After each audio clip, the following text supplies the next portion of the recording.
Now, how can we configure the relationship among all those who participate in a performance? I've devised this idea of the performance quadrilogue.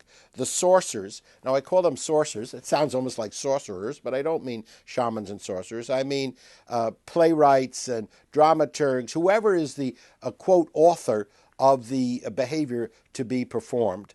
And sometimes it's the same as the performers, but whoever that is.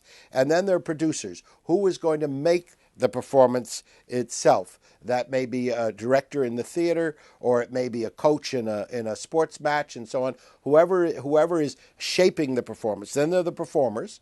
And the performers are actually the people who perform. And finally, they're the partakers. I call them partakers rather than audiences or spectators. And that is a term I take from, again, Indian Sanskrit theater, which uses the theory of rasa, the theory of flavor, and the partaking of a performance rather than just the seeing and the hearing of it. Western dramaturgy kind of privileges the eye and ear, but we also have the nose, the mouth, the fingers, the touch. So I want to think of partakers. Now, this quadrilogue of sorcerers, producers, performers, and partakers can be organized in any which way. You can have a way where the standard way is the sorcerers, that is the author, gives stuff to the producers, the directors, who transmits it to the performers, who show it to the audience. That's kind of a Z thing. But we can have in performance art where the performer is also the producer and also the sorcerer. So it's just a two-way thing between the performers and the partakers,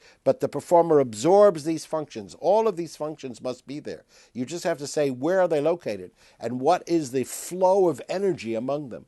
Meyerhold, who was a great theater director, had the theory of the straight line, and it was my commentary on Meyerhold that made me move from the straight line to this quadrilogue. And in Meyerhold, he said, well, the author generates it, and then the director takes everything that the author has and eliminates the author. The author is no longer there. It's the performer dealing with the director. That's all that exists. And it was a very revolutionary idea. You don't serve the author. The actors and the director work together. And then, said Meyerhold, when the play is ready for the public, the director disappears, and it's only the performers and the spectators. It's only the partakers and the performers. They constitute the whole thing. And that's his theory of the straight line. My quadrilogue says, no, the author, the sorcerers are always there. The producers are there. In other words, they are there in terms of haunting, what Marvin Carlson in his book talks about,